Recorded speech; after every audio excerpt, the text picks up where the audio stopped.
それじゃあ今年最後の防除いきます。農薬の中には浸透移行性のあるタイプとないタイプがあります。じゃーん、乗せました。これはねリフトアップしてあります。この場所からもう飛ぶことができます。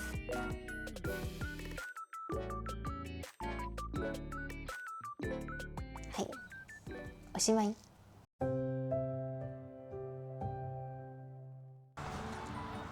皆さんこんにちは、さおりです。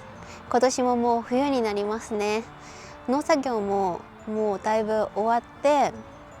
あとはね今日締めくくりとして最後に防除をしていこうと思います。ということで最後はこの小麦畑の防除を行っていきます。十勝は割と雪が遅いので、だいたいこう12月クリスマス頃に降ってるかどうかっていう感じなんですけど、もう峠の方とか札幌の方ではねちらほら雪が降ってきています。私の地域ではこう小麦は秋巻き小麦といって秋に巻いて来年の7月に収穫です。なのでこの後は雪の下で冬を越すことになるんですけど、どうしてもこうねすごく寒い中で来年まで待たなければいけないので、その寒さの影響で腐ってしまったり枯れてしまうっていうことが起こるみたいです。なのでその病気をね防ぐ防除を最後に行っていきます。お待たせしました。じゃーん、今回からですね、なんとトレーラーに乗せました。じゃーん、今回ですねこちらドローンをこのトレーラーに乗せました。これまでは今前にちょっと見えている軽トラにですねドローンが乗っていて、それをね2人がかりでよっこいしょって下ろしていたんですけど、ヒッチをつけまして軽トラにでトレーラーを引っ張れるようにしたので、これでわざわざ下ろさなくてもこの場所から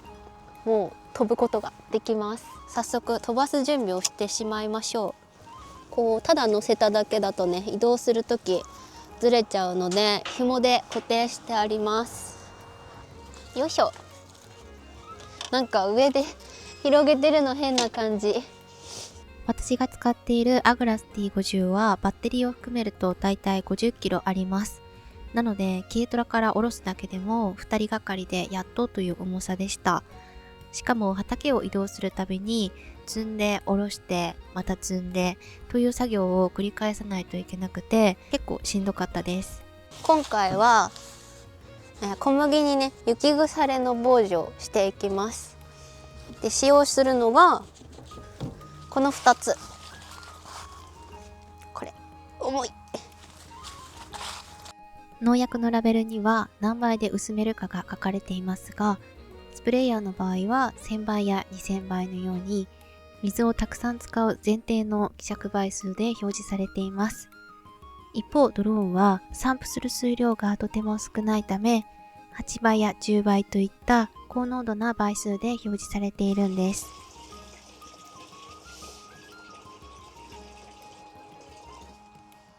で改めてこのトレーラーなんですけど、もともとね冬の農作業がない期間はキャンピングトレーラーで旅をしていて、去年もね、11月に出て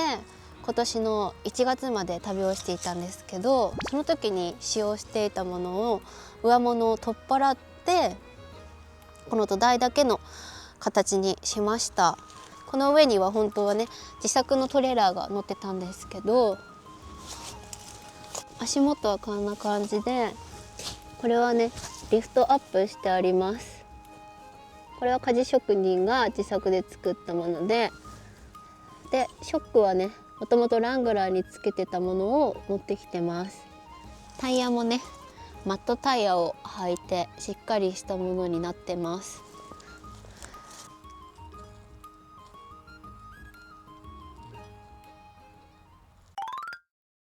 よし、それじゃあ今年最後の防除いきます。おう、ドローンが離陸しようとレッしています。ツゴー。距離を保ってください。おー、落ち葉がめっちゃ綺麗。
はい、無事に着陸してくれました。これでね、今年も防除が終了です。お疲れ様でした。作業が終わった後は今年の締めとしてしっかり機体を洗い流して不凍液を入れておきました。それからドローンのバッテリーは残量が 4% を切ると使えなくなってしまうそうなので、冬の間は家の中で保管するようにします。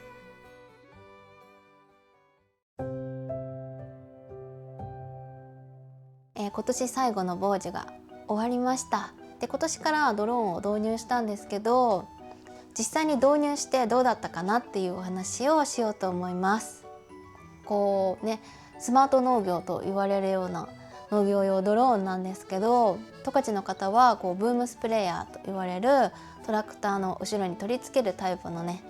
大きなタンクを引っ張っていることが多いです。うちもそのやり方を去年まではしていて、その機械によってタンク容量も変わってくるんですけど、うちにあるのが4000リットルで3部幅が24メートルのものです。スプレーヤーの大変なところってやっぱりこう竿がねすごく長いので揺れるんですね。なのでこう走りながらその揺れ幅を見て、こう当たるくらいだと低すぎるので少し高くしてあげたり、逆に高すぎると風で飛んでいったりしてしまうので、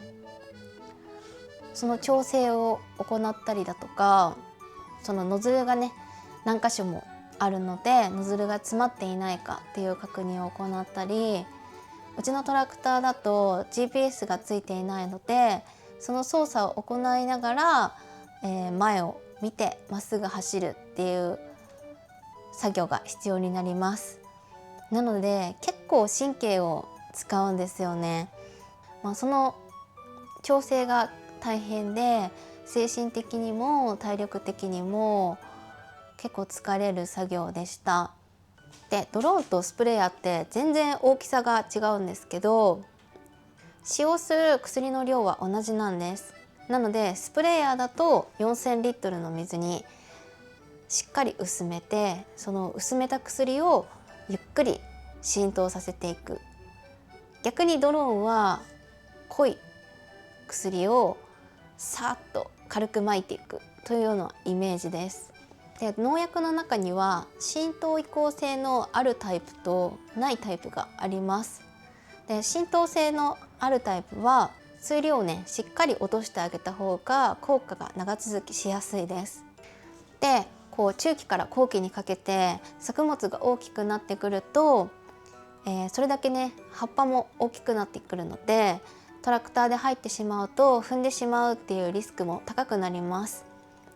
で、さらにその頃になると長く薬を効かせたいっていうよりも、その瞬間今湧いた虫を落としたいとか、そういったピンポイントの防除が増えてきます。なのでそういった後半は主にねドローンの防除が役に立ちました。最初のその初期から中期にかけて、植え付けから管理作業の期間っていうのはそこまで忙しくないんですけど、やっぱりこう後半になってくるとだんだん他の収穫作業も入ってきて、なかなかこうスプレーヤーの時間が取れないっていうことがありました。というのもスプレーヤーだとだいたいこう10ヘクタール散布するのに4時間かかります。だいたい農薬や液肥を多くまく時期が、6月から7月なんですけど、こう今日中にねこれだけ散布をしたいっていう気持ちがあってもなかなかその面積に追いつかないっていうのが現状で、他の作業もあるのでこう一日中スプレーヤーで防除をしたいんだけどなかなかそうはいかないっていう感じでした。一日の中でも朝だったら風がなくて落ち着いてる時間帯で、夕方になるとどんどん風が出てきて今度は散布できないだとか、そういうね一日の天候にもよるので、できるだけこう天気のいい日にやってしまいたいっていう気持ちもあったりして、かといって他の作業もあるのでどうしても間に合わないっていう日も出てきたりしていました。でドローンだと同じ10ヘクタールを散布するのに約2時間かかります。なので単純にスプレーヤーの半分の時間で終わります。そうドローンのメリットはやっぱりこうさっと飛ばしてすぐに散布できてしまうっていうところで、これまでスプレーヤーだと1日防除で潰れていたものがそういうことがね全くなくなりました。忙しい時期にこのね短縮はとってもね大きいです。ドローン散布はムラがあるんじゃないのっていうコメントもいただいてたんですけど、今年ね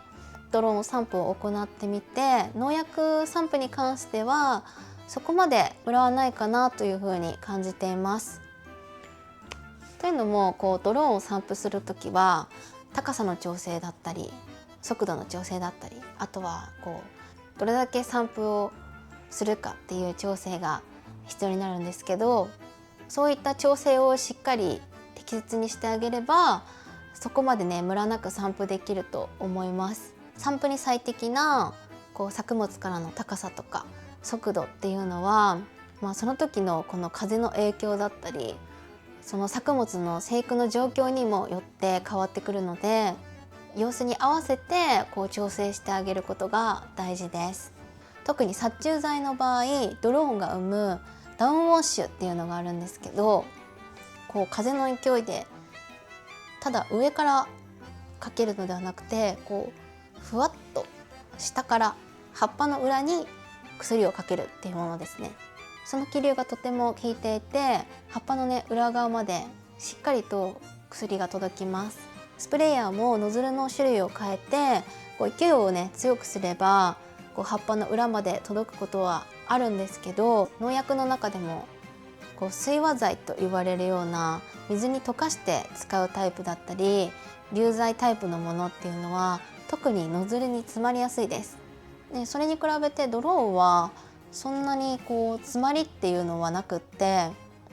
でしっかり葉っぱの裏まで運んでくれるので、ここはねスプレーヤーとの大きな違いかなと思います。でさっき話した時間だけではなくてスプレーヤーとドローンの大きな違いは水です。水の量が本当に全然違います。さっきと同じように10ヘクタールを、スプレーヤーで散布しようとするとだいたいタンク3回くらいね水をいっぱいにしなきゃいけないので、1万リットル以上使用することになります。で1万リットルっていう水の量もすごいんですけど、やっぱりそれだけね水を貯めるっていう作業がすごく時間がかかるんです。ただでさえ6、7月っていうね忙しい時期なのにタンクに水を貯めるのに何十分もかかるっていうのは結構痛くて、でそれに比べてドローンの数量はスプレーヤーの100分の1なんです。だから水を貯めるのもあっという間で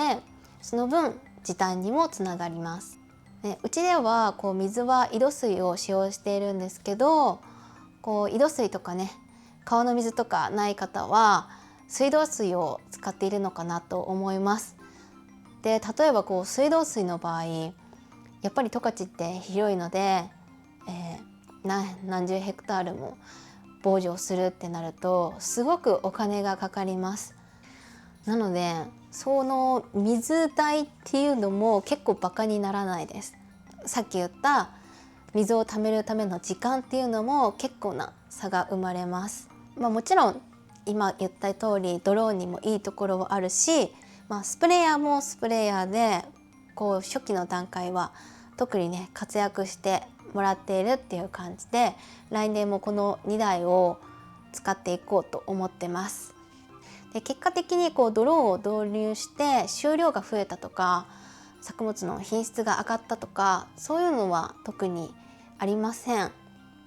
ただドローンを導入することで10ヘクタール散布するのが4時間から2時間になって、その分やっぱり今まで手が回っていなかった農作業にも自分の手が回るようになって、さっき言ったように水のコストも削減できたりだとか時間の短縮にもつながって、その積み重ねで支出が減って利益がねどんどん増えてくるんじゃないかなっていうふうに思ってます。効率はすごく良くなったっていう感じですかね。ってな感じで今年1年ドローンを使ってみてどうだったかを振り返ってみました。本当にね活躍してくれました。また来年も大切に使いたいと思います。はい、おしまい。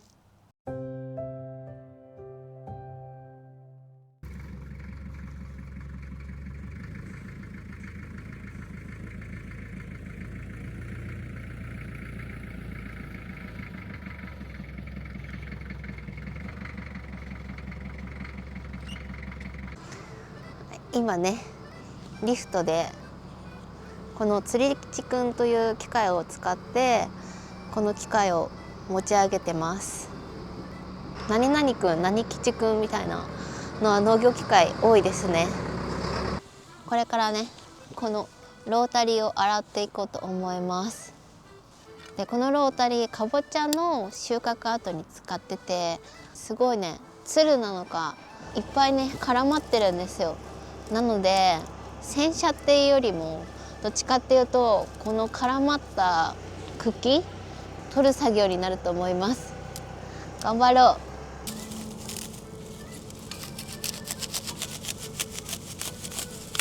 う。意外ともうね時間が経ってて乾いてるから取れる。ウォーイエーイ。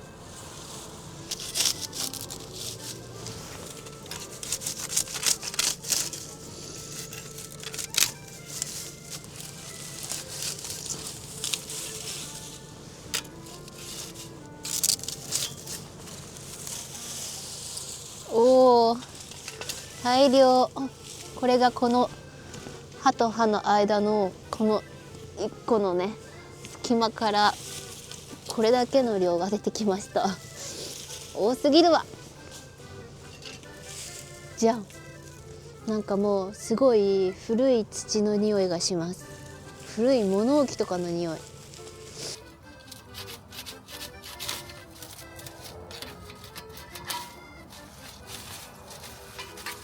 今絡まっていたつるを取り終わりました。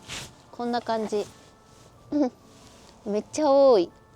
とりあえず取り終わったんで機械を洗っていきます。洗う前はこんな感じです。果たしてこれがどう綺麗になるのか。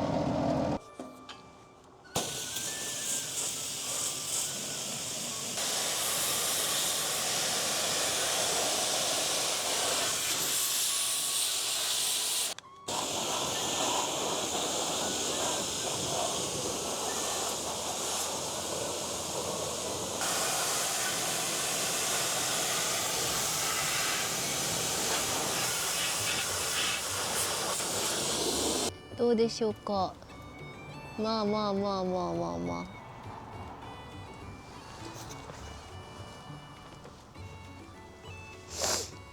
ローラーの部分もこんな感じです。そんなにね汚れてたわけじゃないので大丈夫かなこれで。はい、以上洗車でした。お疲れ様です。ということで今回は農業用ドローンを使い始めてどうだったかを私なりにまとめてお話ししてみました。かがだったでしょうか。この動画が少しでも皆さんの参考になれば嬉しいです。そして今映っているのはドローンを初めて使った時の映像です。T50 は機体だけでも約40キロあるのに、誤って軽トラの上で薬と水を入れてしまって、この後下ろすのが本当に大変でした。でも今年はトレーラーで離着陸できるように改善したので、来年はもっと楽に効率よく操作できると思います。最後までご視聴いただきありがとうございました。バイバイ。